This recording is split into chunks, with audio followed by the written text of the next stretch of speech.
안녕하십니까. 복대리 할 차례입니다. 복대리는 일단은 개념하고 특징이 좀 명확하게 이 암기가 돼야 되고요. 그다음에 120조부터 123조까지 조문 숙지하시면 되죠. 자, 복대리가 뭐냐? 갑이 을에게 땅을 팔아달라고 부탁을 했는데 을이 또다시 병에게 부탁을 해서 갑이 을에게 부탁했고 을이 다시 병에게 부탁을 했고 그래서 병이 갑수의 땅을 판다. 병이 그러니까 다시 한번요. 갑이 을에게 부탁, 을이 다시 병에게 부탁. 그래서 병이 정과 매매를 해. 이때 이 매매계약의 효과, 권리와 의무는 갑에게 귀속이 되죠. 결국 병은 갑의 대리인이죠. 근데 을의 부탁을 받았죠. 이게 복대리죠. 대리인 을이 대리인 자신의 이름으로 선임한 본인의 대리인, 여기에 복대리가 됩니다. 대리인이 선임을 하는데 대리인 자신의 이름으로 선임하는 거예요. 본인 이름으로 선임하는 게 아닙니다. 본인 이름으로 선임하게 되면요, 을이 병에게 부탁을 하는 행위 자체가 대리행위가 돼버려요. 그죠? 근데 그건 대리행위가 아니죠. 숙권행위지.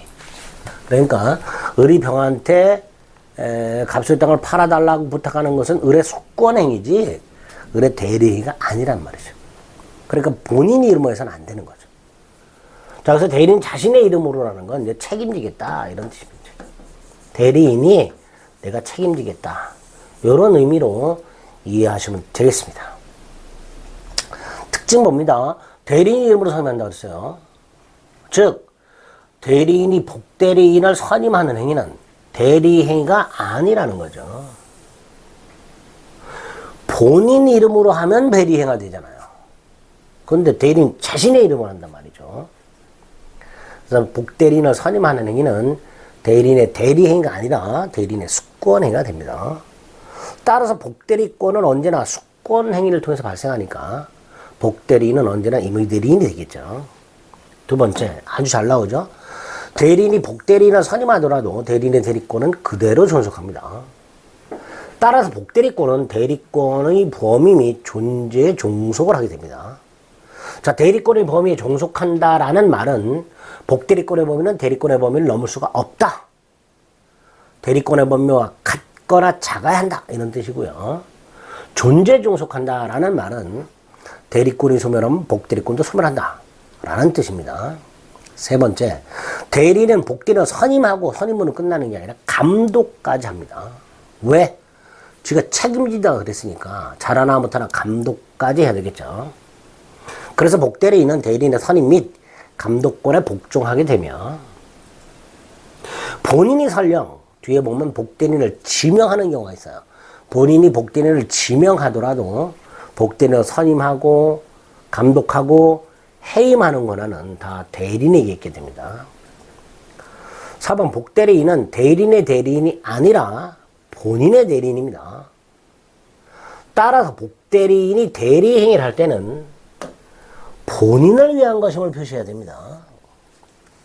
대리인의 대리인이 아니기 때문에 대리인을 위한 것임을 표시해서는 절대로 안 되고 본인을 위한 것임을 표시해야 되니까, 즉 본인 이름으로 대리행위를 해야 됩니다. 복대리인도 본인의 대리인이니까 그 복대리인의 행위에 대해서 당연히 표현대리가 적용되기도 합니다. 그 다음에 조문 기억하셔야 되죠. 복인권 및 책임과 책임 감면에 관련된 것들. 먼저 임의 대리를 봅니다. 120조에 이렇게 되어 있죠. 대리권이 법률 행위에 의해서 부여된 경우 이렇게 되어 있습니다. 여기서 법률 행위는 본인의 숙권 행위를 말합니다.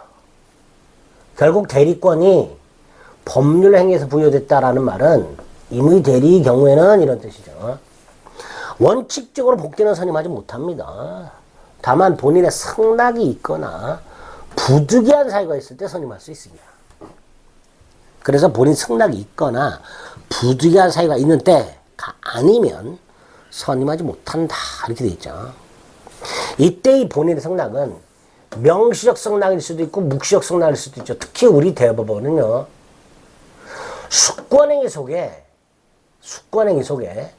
복되는 선임에 관한 명시적인 금지가 없다면, 명시적으로 금지하지 않았다면 그 숙권행위 속에 복된 선임에 관한 묵시적 승낙이 포함된 걸로 봅니다. 다만 상가 분양 대행 같은 것들은, 아파트 분양 대행 같은 것들은 대리인의 개인적 능력에 따라서 그 성공 여부가 좌우가 되죠.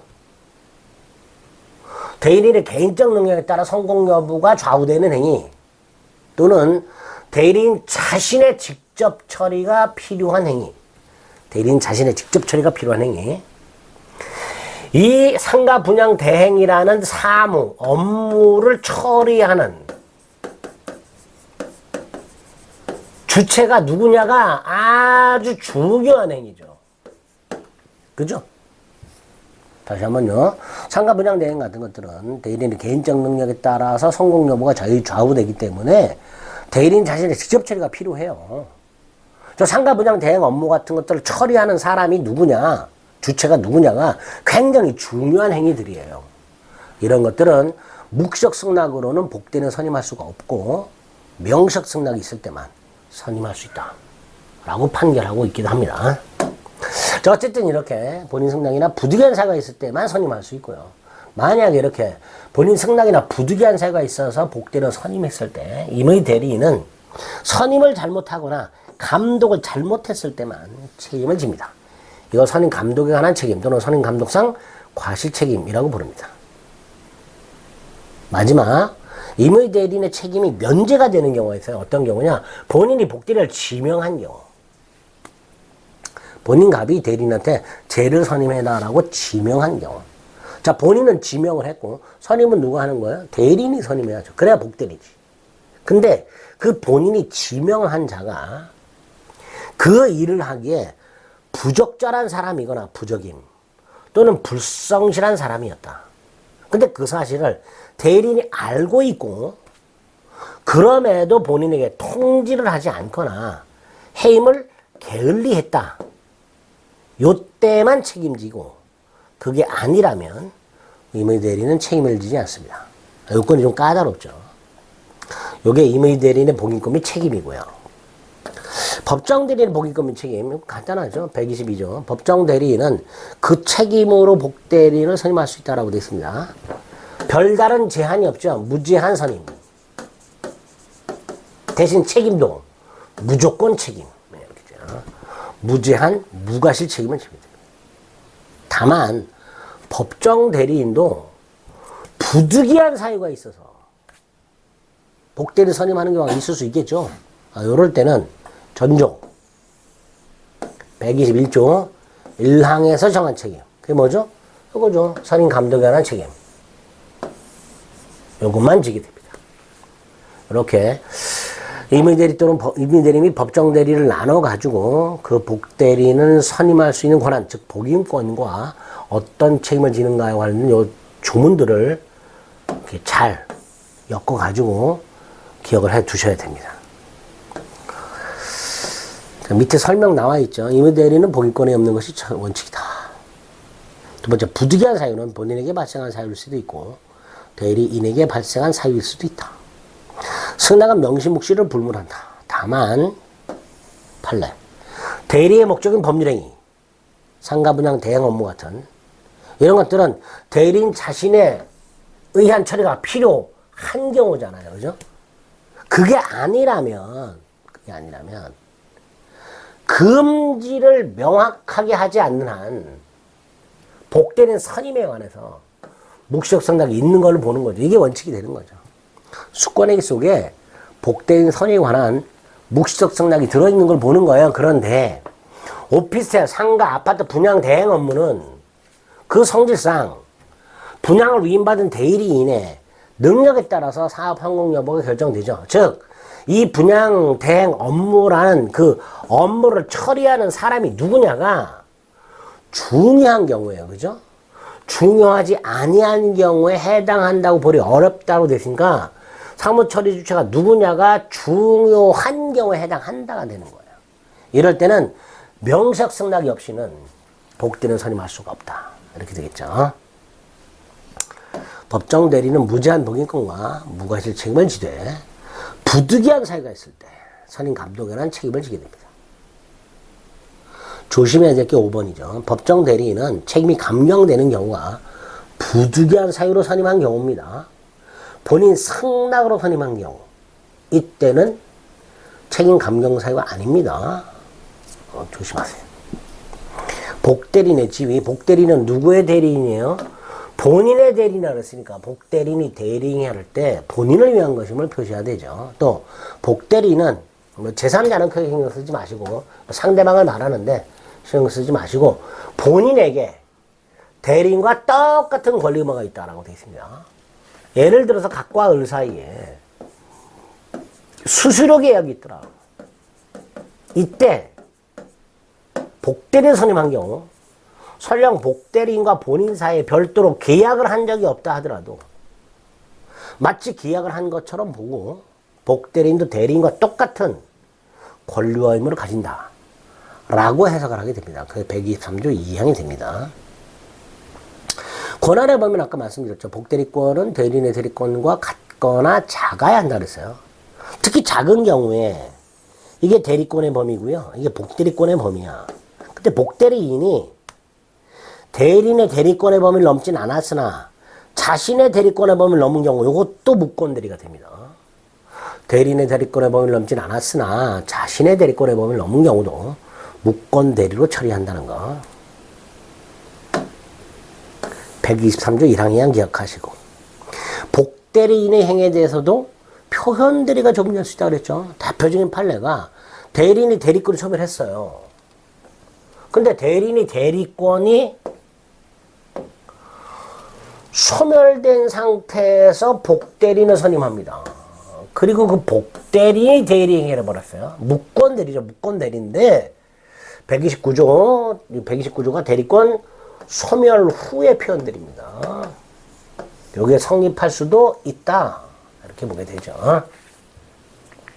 5번 복대리인의 복인권. 자, 갑이 을에게 대리권을 줬고 을이 병에게 복대리권을 줬고 병도 또다시 복대리를 선임할 수 있는가의 문제가 생기는데요. 일단 병은 언제나 임의 대리인이라 그랬잖아요.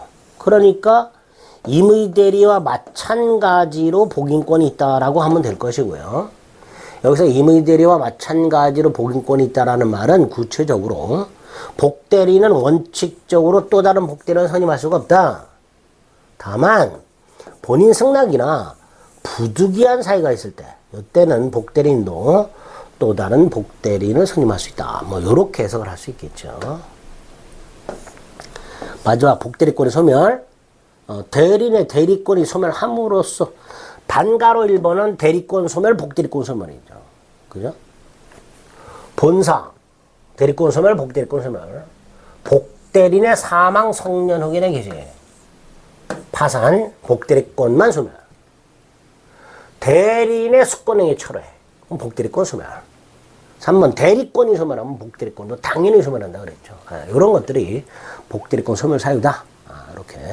복대리의 특징, 복인권 및 책임, 복대리인의 지위, 복대리인이 또 다른 복대리인을 선임할 수 있는가, 표현대리 적용되는가, 복대리권은 언제 소멸하는가, 뭐 이런 것들을 목차를 중심으로 해서 확인하시면 되겠습니다.